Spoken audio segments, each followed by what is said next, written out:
Ini banyak banget yang tanya, Mas, berapa gaji terbanyak yang pernah Mas Hartono terima selama kerja di Korea? Kira-kira berapa? Daripada teman-teman penasaran, langsung simak video ini sampai habis ya. Yuk, cus!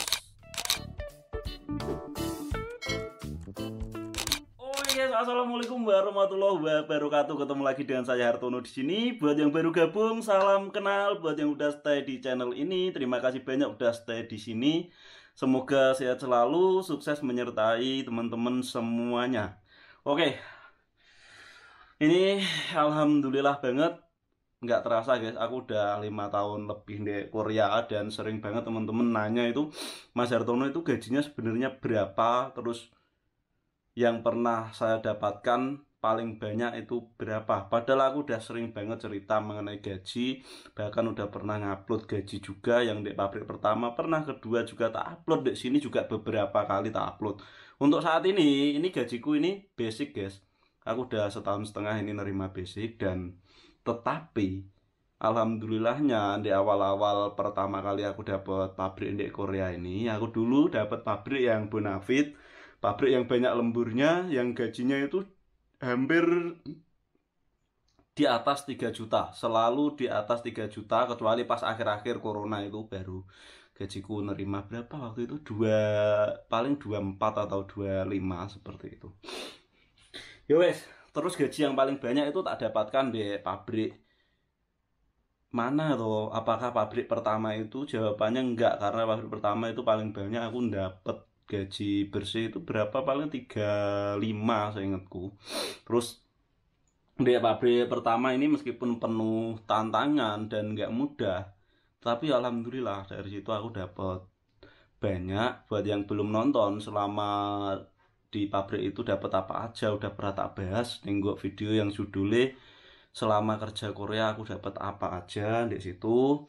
Terus di pabrik kedua ini, kenapa kok bisa pindah Mas? Pindah di pabrik kedua itu karena takdir yo. Aku harus dipecat dari pabrik pertama. Udah pernah tak ceritain juga. Like misal mau tak ceritain lagi, teman-teman silahkan komen. Nanti tak ceritain kenapa aku dipecat dari pabrik yang pertama itu. Meskipun akhirnya sih waktu itu aku merasa sedih banget, tapi karena takdir wes. Dan alhamdulillahnya, singkat cerita, aku dapet pabrik kedua ini dari temenku setelah mencari-cari dan tanya ke temenku pabriknya butuh orang, terus aku datang meeting, terus nyari filenya dapet. Terus gaji yang tak dapatkan di situ yo, karena di situ kerjanya kan ya ganjugan sebenarnya teman-teman.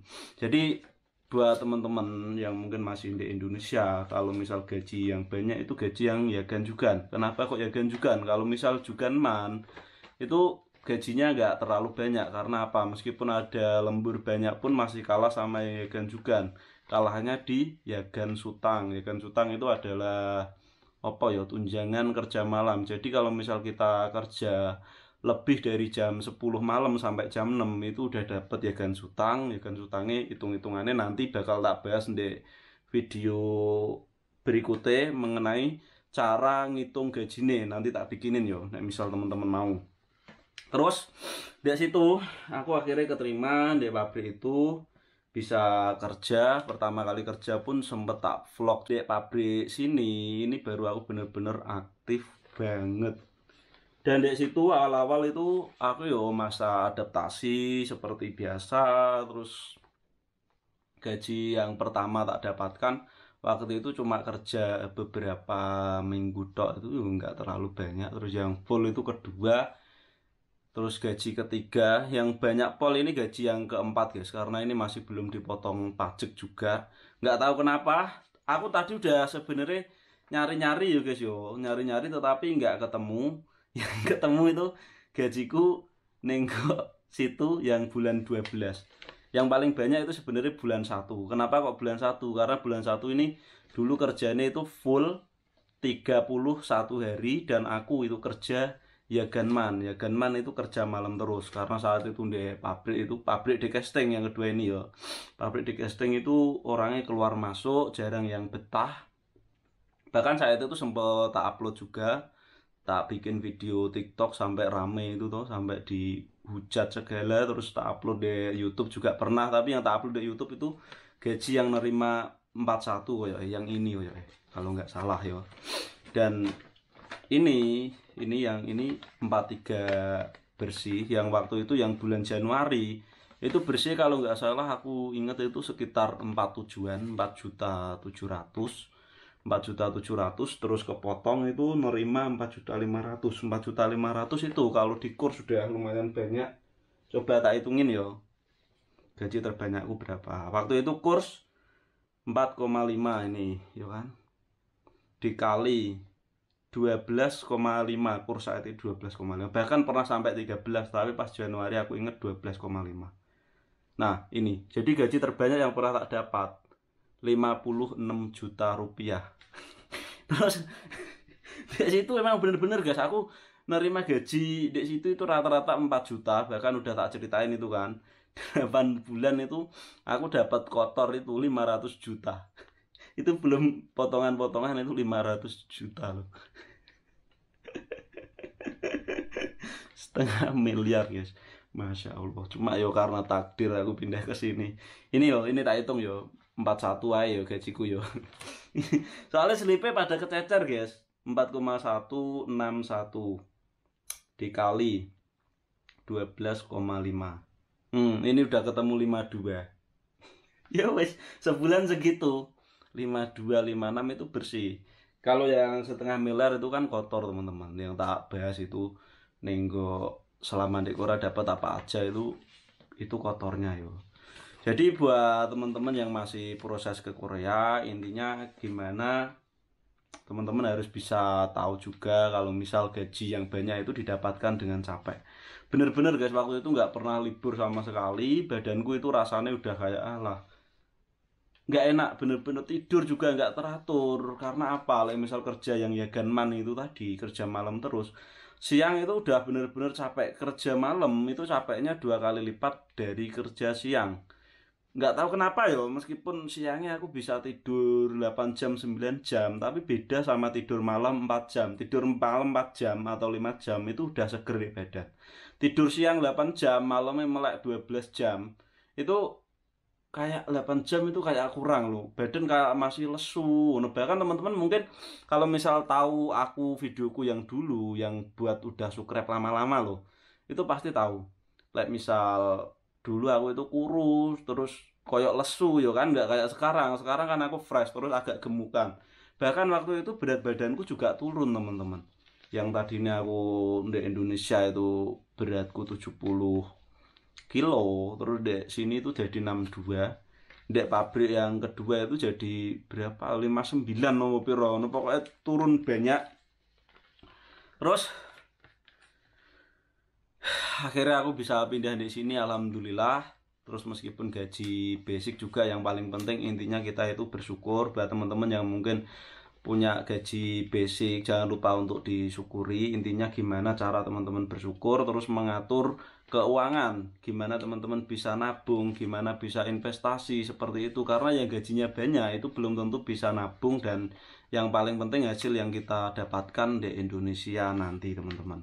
Karena perlu teman-teman ketahui, mungkin kita itu bisa berencana, bisa berdoa pengen gaji banyak, tetapi gaji banyak juga capek.